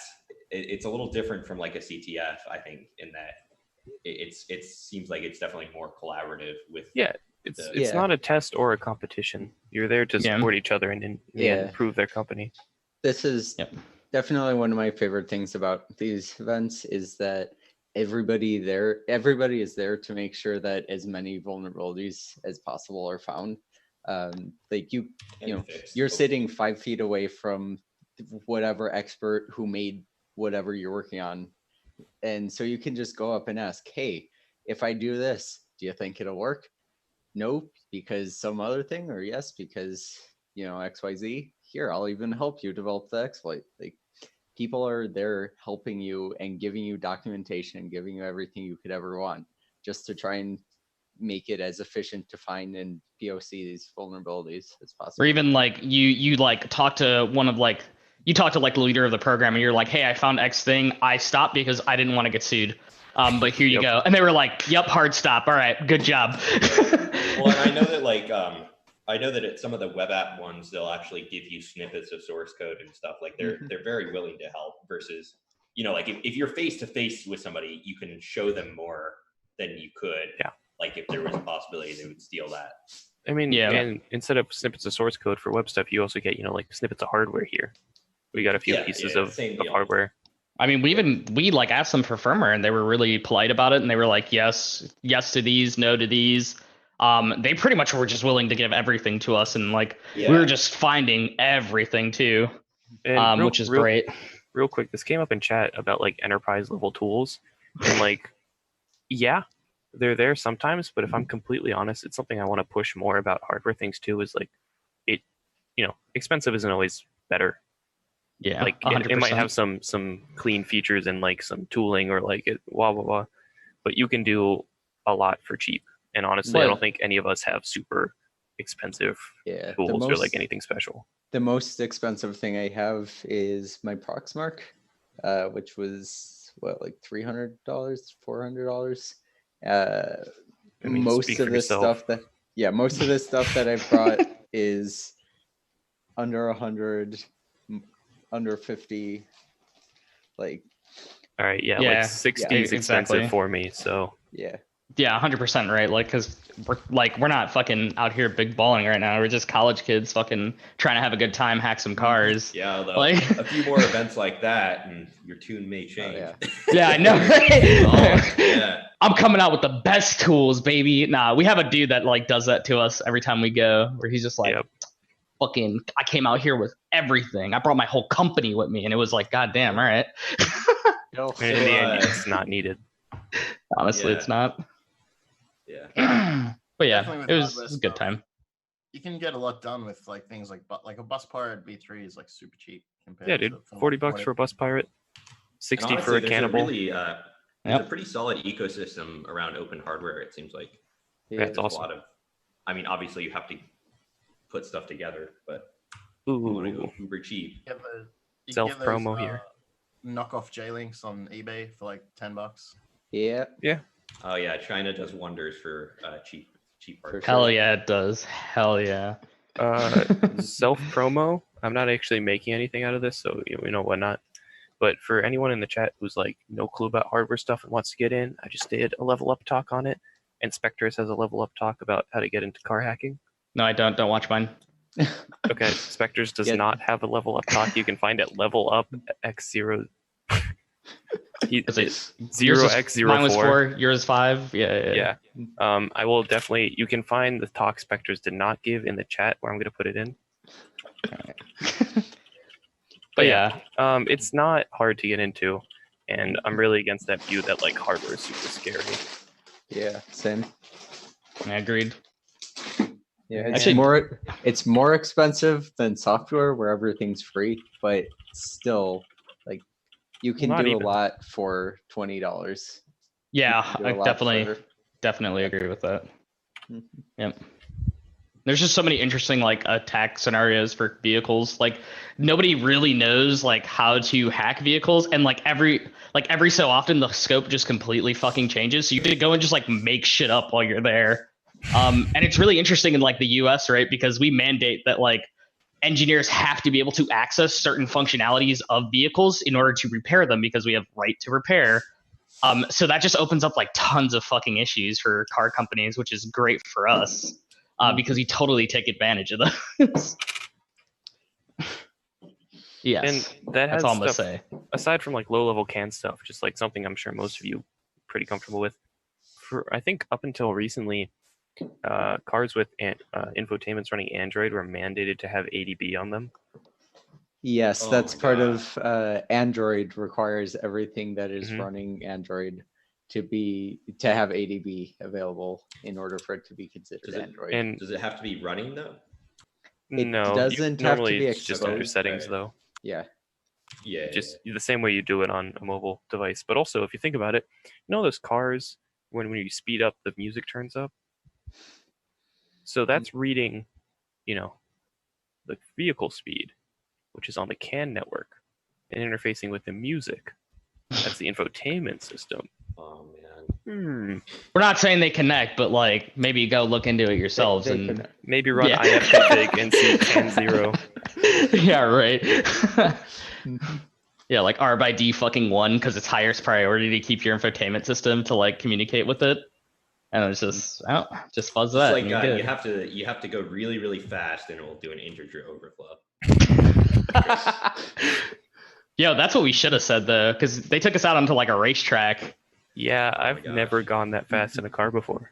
Yeah, I mean that's ridiculous. We only I topped out at the track speed limit. Yeah. Topped out. Yep. Yeah, I mean for a 32-bit integer, you're going probably faster than sound, maybe faster than light. I don't know. Yeah. Well, if you just bring one of your friendly neighborhood car hackers in the passenger seat, you can make that happen. Yeah, or I mean, you can also just spoof the value. Yeah, exactly. But yeah. I guess, is there any, like, what are some, I guess, surprising things that you've discovered in your quest to be car hackers? As you are car hackers. What's some of the more interesting things that you could talk about that wouldn't get you in trouble? I can talk about some stuff that wasn't part of this event, though. Sure. It's not my thing for sure, but also with some friends, it's kind of like my little tag for installing Doom and video games on things. like Flappy Bird and Doom on various infotainment systems and car chargers and all that. It's just surprising how crappy a lot of these things are set up. Like it's the mindset of like, oh, no one will look at this. Like car hacking just left the 1990s and it's like 2005-ish. Yeah, it's definitely true. Yeah, I mean, I've seen infotainment systems where a sizable amount of the firmware and a sizable amount of the functionality is Lewis scripts that are, put together. And you can look, and there's like comments that are like, issue XXX tell Mike that he needs to do this. Wait, so there's this one random piece of firmware I was looking at a while ago, and there's a call to like a variable named vodka log level. Oh my god, ass man, dude. That shit was so good. These engineers writing scripts are fucking crazy. Yeah, so some car out there has vodka log levels. Oh, Yeah. But yeah, you see like commented like debug or like to do. That's like the stuff that you would never put into production, right? Like the swear words and error messages or whatever. Yeah. Well, guess what? It's all in production. Yeah, your swear word. Like it's probably gonna be sitting in somebody's car for like forever. Yep. Yeah. After the bombs drop, and Earth is gone, there's just some random little smart car sitting underneath all the rubble with that string of text stored in it. So here's one thing that I really want to address, and I think that I can say out loud is, my mic just shut off? No, Yes, you can't say it out loud. Okay. Yeah, so like I didn't hear static anymore. Pretty much external facing CAN has been like a huge fucking deal for me. Is like if I can access the CAN bus on the outside of the vehicle, how do you not think that's an issue? And there's literally people who have told me to my face that is a fucking feature, and I'm like, no, it is not. That is stupid. I'm very mad with that. So what Spectres means is like like specific like devices on the exterior of the car. Like can your give you access to the CAN network. Yeah, However, your reverse sensor, like that has CAN messages to it and shit. I'm dropping a link in chat right now about a tweet I did a while ago about someone who just routed their OBD2 cable outside their car. Yeah. But yeah, external CAN is a pretty big deal. Yep. There's also, interestingly, some devices on the CAN network can bypass the gateway and are just like physically wired to bypass the gateway, and those are pretty sweet thing to look for. Oh yeah, that's also always really cool. Is like if you can actually get the wireframe of like a vehicle, and you see like, oh, like here's like some security functionality. Here's where it bypasses is like on this sensor that does X, and it's like I saw one that was like your rear or your outdoor mirror on like one side for a specific other manufacturer, like I'm Honda. I don't do anything with them, I think. You go to like the right mirror and it's like, oh, that communicates with CAN. It's like, why? Like, what's the point of this? Yeah, I don't know. It's weird. And the cars are just so complicated. It's an unimaginable amount of stuff going on. Yeah.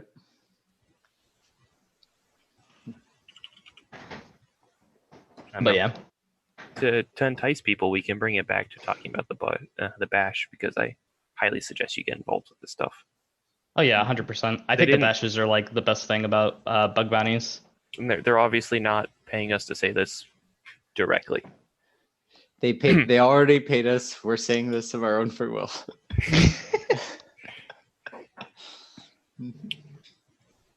But yeah. So how I guess do you get involved in this sort of thing? Because it's like if you're doing car hacking stuff, right? It seems like you are. Well, it seems like you all have sort of stumbled into this field. But what are the sort of prerequisites that you need? Because instead of being like, how do you get involved? Sign up. It's like you have to have other backgrounds to be able to approach this, in a realistic way, right? So what I guess do you suggest people look into as far as other sort of skills to bring to the table that would get you to the level where you can actually start attacking cars? So my So my experience before cars was mostly embedded systems. Anything with embedded is going to be useful for cars because an infotainment system is just embedded Android or embedded QNX or embedded something. All of the engine control units, all of the other computers, that's all just embedded stuff. So that's definitely a big one. Yeah, and I think it's the case where a lot of just like quote unquote traditional stuff just carries over directly. Like for a while, all of my car hacking was just like, well, this Linux server happens to have wheels. That was the whole thing. Or this Android device drives around. But to really get into car hacking, it's not anything, super special, Get pretty good with Linux stuff, Android stuff. Hardware is helpful, so you can, logic out what's going on. But honestly, and with my background, you don't really need much. Just be interested, chat around. Yeah, I definitely think it's low hanging fruit when it comes to bug bounty spectrum. Like web stuff, I feel like is so, I don't want to say oversaturated, but like definitely competitive, right? And then like I go into the car hacking space and it's just easy targets, easy things to do, basic knowledge. And then like now I'm starting to get to like the moderate knowledge level where I'm like, oh, I kind of know how this works. So like my workflow is a lot better than before. By the way, with cars, in my experience, the main barrier to entry is just getting something that you can hack. Because I don't have enough room to have a car that I just hack. So, but in terms of the actual difficulty, you thought IoT light bulbs were easy. Cars are, 10 years behind even those. Like just if you have the ability to get the hardware, get something to hack, just dive in and see what just buy some radios online, right? Like just buy the radios and then like your connectors that connect to your infotainment systems that you're ordering. Like there's adapters for these things already. Like you can even plug it straight into a power supply, like into 2 spots on the power supply, like 12 volts ground, done. That's all you really need.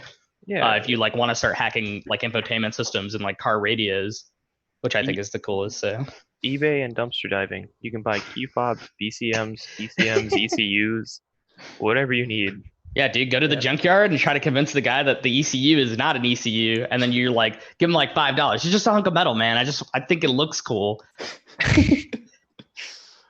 I'm serious. That works. It works for me. Yeah, I mean, I imagine that nobody else would be crazy enough to spend $5 for a random electronic component. Right, like I just need it for my Halloween costume. And then I go to the junkyard again next week and there's like 50 people there and I'm like, what the fuck? All trying to pull out ECUs. Wait, I take that back. Don't dumpster dive for ECUs. Yeah, right. But yeah.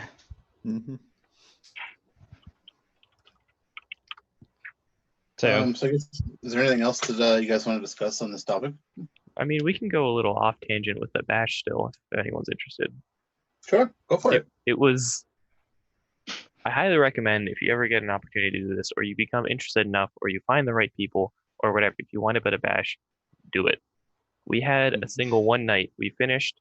This was the last day of actual research. We went out to this one place after, finalizing everything, getting rewards. In the same night, we played a bunch of arcade games. We threw axes, raced on tracks. What else? Threw up. We went bowling. Bowling pins. Bowling, yeah, dude. Yeah, we went bowling with footballs. I mean, just reach out and like ask, right? Like, there's people like ThugCrowd. People are like on Twitter, like project or like the platform managers are on Twitter, right? So like, go ask Kevin. Like, if you want a shot, ask him. Obviously, know that you have to perform the first time, but everything after that, after you perform, is like you're gonna get invited back. More than likely, you're gonna get invited to multiple events. Because that's like literally what I did. I was like, I didn't like go into bug bounty hunting having like 4 previous like submissions. I literally went in and was like, hey, I'm a car hacker. I think I can do this, and I know you guys are just hosting this. Like, how about maybe think about letting me try? Because it'll be fun. And like I got my first P1. So yeah, by the way, that's buses you can. Yeah, by the way, that's another thing. I think all 3 of us, the first time that we did any bug bounty stuff was bug bashes. So you don't need any sort of reputation on their platform or anything. You just have to, if they have something where you can sign up, talk to people if you can, reach out. Yeah, or ask to be Try to somebody's get plus involved one, in it. right? Because like Yeah. there's people with open +1 seats. Yeah, if you know somebody who's going to one, ask if they can bring you along, and ThugCrowd will usually let them. Hey, RQ, real quick, can you look at our Matrix chat? I want to make sure everyone's cool with the story I want to tell. Just a moment. Yeah.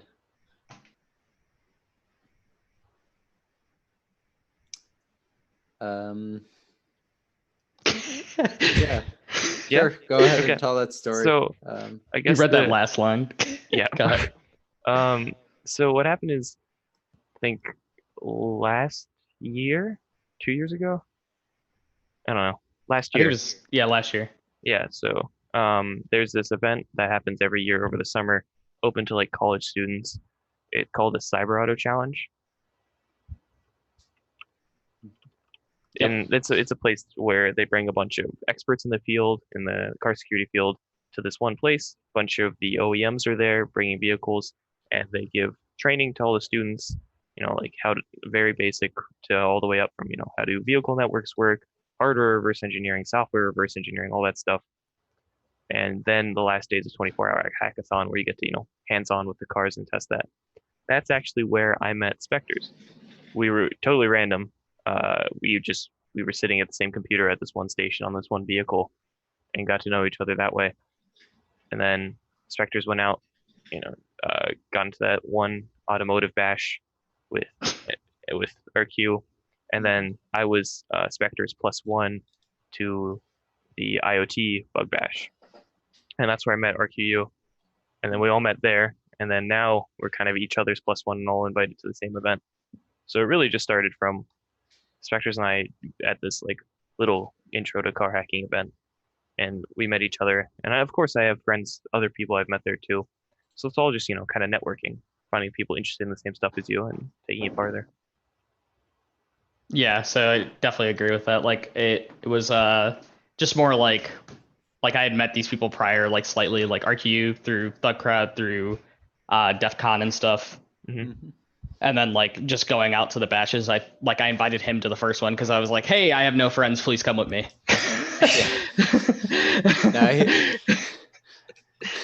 Yeah. And then, obviously Buses was cool too. And we really wanted him to come out to the car hacking one, but we couldn't invite more than one at the time. So we had to like chain it out. And it just keeps chaining outward from there, which is like the best part about like finding friends and just like hacking stuff with, is like it keeps getting like paying it forward to like other people to get invited. And now everyone's working in a huge group, everyone's open to sharing like exploits and vulnerabilities with each other, like things they found. And that's like what I really loved about the car hacking event. It was like we went the first year, we met a ton of people, and then this year we just saw all of them again. And like there's people from Ukraine, there's people from Israel, and like we never get to see them, but this one time a year we get to see them, and they just come and they fucking own just absolutely everything.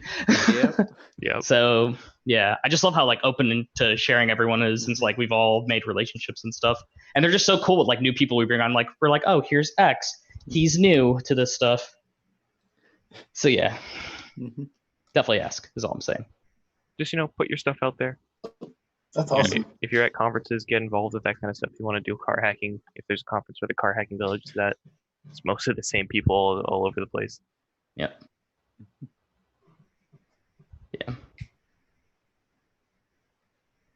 Cool. Yeah, awesome. So yeah, I guess anybody else in the chat? Let me just double check here. I've kind of been looking away. So LP No Way says, tell us how you feel about on-bus telemetry devices. I mean, what do you mean? I know what he's talking about. He's talking about like how like CAN messages can be read to telemetry devices to go back to your insurance provider. Or like like the OBD2 connectors that like go to your phone and stuff. Yeah. I like have a research project already in mind with a bunch of those, and I can tell you right now I do not like them. And there's already fucking issues. So just like a life advice thing, it's like a small thing, but like don't drive around with that like scanner dongle plugged in all the time. Oh my god. Like not even for just like security and like internet hacks for it, but like the way the CAN bus works, if it somehow becomes corrupted and it's spewing out a bunch of garbage, stuff can can go wrong pretty It quickly. just DOSes your bus and you just fucking like lose like safety functionality of your vehicle. Yeah. Something bad happens. Maybe you drive off the road and you know your car's on fire and now you die because your doors can't unlock. Or alternatively, and more realistically, that's like probably won't happen. But if it does, you don't want it to. So Yeah, right. but also having a Bluetooth device always plugged into your OBD port is like, you know, not the best a idea. good idea. Yeah. Yeah, I think Minty makes stuff that's like remote controlled, like CAN telemetry type devices, and he's always like, "Yep, I'm trying to remotely drive this car," and it's like, "Oh, okay, that's not terrifying at all." Yeah, but yeah, a lot of that's really freaky. Oh, so OEM solutions. So I guess like in terms of OEM solutions that are like made to be specific like telemetric devices, there is still like some stuff I don't find secure about it, whether it be like how it connects to its back end or how its back end is exposed or which developers are fucking keeping track of that shit and what they're doing with their damn code. But yeah. I mean, in general, I don't really want my car phoning home to some sort of logging server. Just in general, maybe I'm weird, but I mean, the Teslas are nice though. You know what I mean? Because like a Tesla is like, oh, it always phones home to what is it, mothership or fathership now? It's one of the two. Yeah. And it's like always reaching out to that. Yeah, and there's so much data that's sending back. I don't like them purely from a privacy perspective. Like they have also like Sentry mode recording video. Yeah, LOL, the last dump had like my phone number and address. Like we go and we like root a Tesla and we're like, awesome, I'm gonna share everything with everyone. And then I just inadvertently set all my docs to like fucking 4 researchers. And then you fucking hits me up in a PM. He's like, yo, all your shit's on here. And I'm like, oh great. I found your Spotify playlist. That was cool. Yeah, oh my god. Yeah, good playlist. It was a goof. It was a goof, please. Hey, wait, do I have that? Not yet. I think I do. Do you actually? I think so. Yo, who gave him the fucking firmware? It's actually the playlist that's being passed around, not the firmware. Yeah. Oh, yikes. About the firmware. Oh no. Hacking music, you're gone, dude. You're gone. But yeah, my music taste is shit, by the way. I completely agree. All right, let's keep going. Can confirm. Blink-182 is okay. Yeah. Okay. All right. Bye. I'm out of here. Bye. Yeah. So I guess so. What are some of the improvements that you're seeing? I guess when you're doing these sort of bugs, have you ever seen a bug get fixed and then you go back and find a new bug based on the bug that they fixed? Ooh. Well, so I've definitely experienced, I think, both sides of that spectrum where like, there was like external facing CAN on something. I got told to my face it was a feature that pissed me off. So that's going to be like probably next year's DEF CON stuff. But there was like their security gateways have like immensely fucking improved. Yeah. I'm so proud to like go and do research and then just see like, oh, this has like 400 ARB-IDs that I can just go and poke at and like, oh, here's the one that unlocks the doors. Whereas like, oh, here's like the latest version. I can't touch shit without fucking like having to do something very specific. That sucks. It's cool to see the improvement because the existence of CAN gateways is pretty sweet. Yeah. That's literally like, firewalls not being a thing. Yep. Mm-hmm. And they're consistently getting improved. It's nice. How do you feel about the key fob stuff? Yeah, that's our Q's thing. It's awesome. Yeah, so key fobs are something that I've spent a bit of time looking into. I've been pretty impressed in some ways and disappointed in other ways at many different manufacturers. Key fobs they've been implemented in different ways since like the mid-90s, and a lot of them have been using the exact same cryptography and the exact same hardware since pretty much the mid-90s. And AES was invented in the early 2000s, so all of these companies for decades were using broken proprietary cryptography from the mid-90s that they knew was broken for years. but that is slowly changing. Some manufacturers are doing it a lot faster and doing a lot better job at it. Some other manufacturers I'm not so impressed with. But it's pretty cool when I can see that, I know the 2019 model is vulnerable, and then I look at the 2020 model and, oh, cool, they actually fixed it. And not only did they fix it, but they also backported the fix to the previous years, because turns out the hardware they were actually using, or the hardware they were using actually supports AES. They just forgot to enable it. And so, seeing that they're actually taking that stuff seriously is good. But the fact that it took some of them 15 plus years from when the algorithms were found to be vulnerable to actually fix it is kind of not so great. It's cool to see this kind of improvement over time, though, because I think it's like 2002 to 2010 Subarus. The codes that the key fob sends to the car and back are just incremental. This is I don't know when rolling codes were first introduced, but like rolling codes. I learned that today. Rolling codes have been around in key fobs since the 90s. They have been poorly implemented. But like up until about 2016. Those were just incremental. Like you can just capture any like lock code and generate infinite unlock codes from that, or like open trunk or whatever.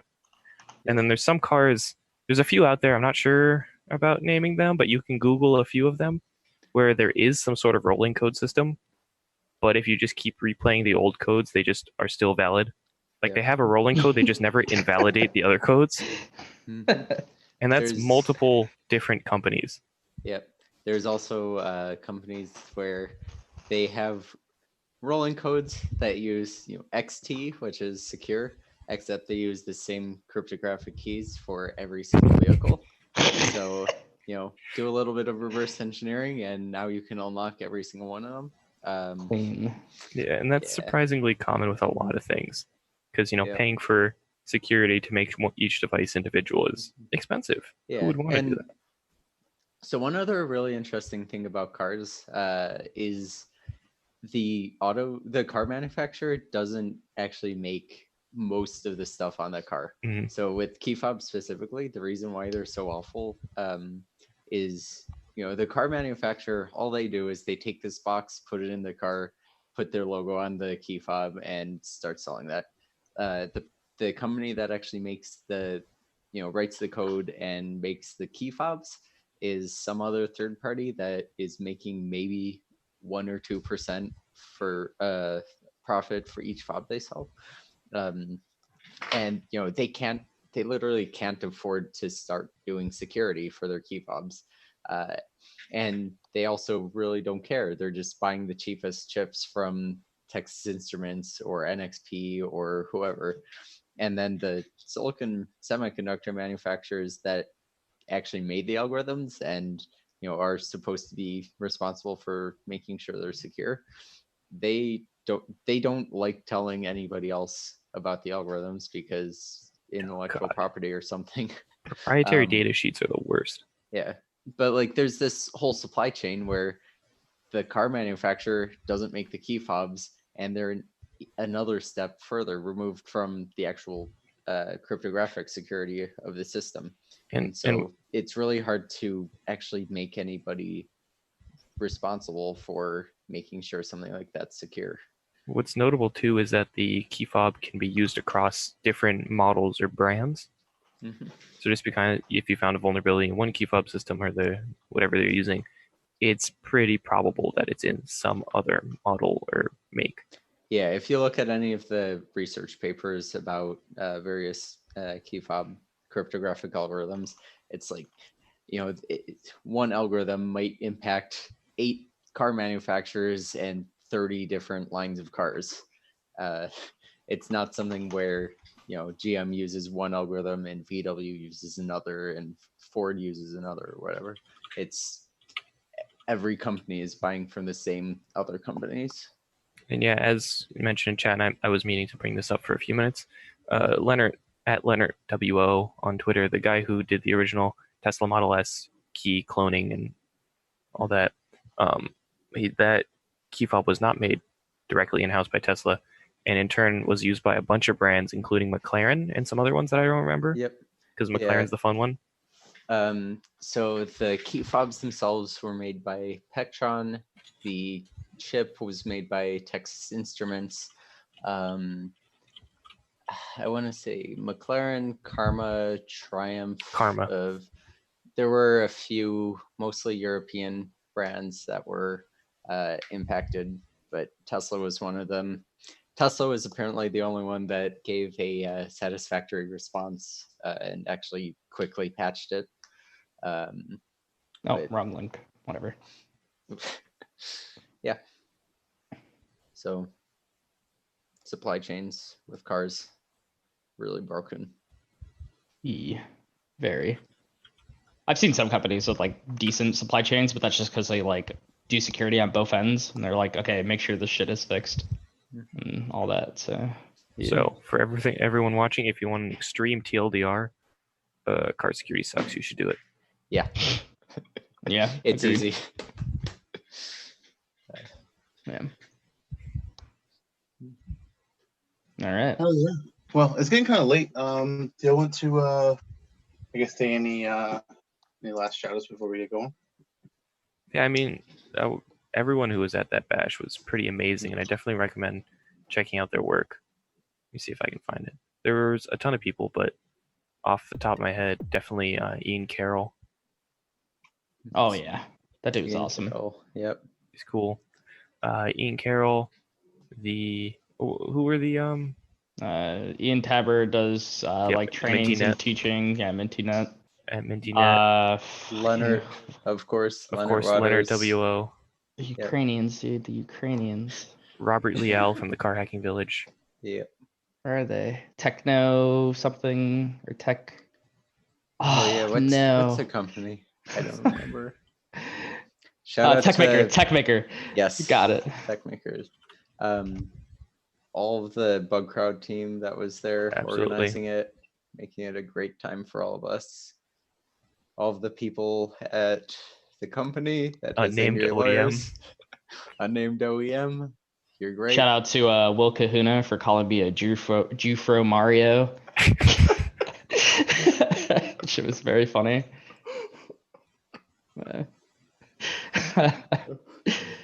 Thing. Evil Rob. Yeah, Evil Rob. Mm-hmm. Yep, I think that's it, man. Awesome. Well, thanks everybody all of you for coming on and talking to us about all this stuff. This is really cool. Hopefully everybody is able to get a good starting point and maybe some information on how they can get involved in all this stuff. Is anybody? I mean, I think we've tweeted out your handles. If anybody has any other ways of contacting you, you want to drop those real quick? Twitter's pretty good for me. At Buses Can Fly. Yeah, RQU45 for me on Twitter. That's pretty much the best way. I think we're also all in the ThugCrowd community Discord, if that's something that works for you better. Oh yeah, we are. I always forget about that. Technically, yeah. Oh yeah. Well, awesome. Well, thanks everybody for coming on and talking, and we will we'll see y'all next week. We'll be talking to Wirefall from the Dallas Hacker Association. It's gonna have a lot of cool stories and information, so if you want to hang out there. But until then, yeah, shut the fuck up and get a lawyer, everybody. Shut the fuck up, get a lawyer. DNZ's gone. Yeah, we'll be back and hopefully with a bunch more going on next week. So also be on the lookout for a challenge. There's a new challenge that is has been created, and you may have a way to already see it now. But keep a lookout, keep it on Twitter, keep an eye out on our website, and be the first, because this challenge will only have 10 tokens to get into the chat and win. So yeah, you have to be the first to find it, or one of the first to find it. So yeah, cool. Alrighty, well, we will see you all next week, and good night.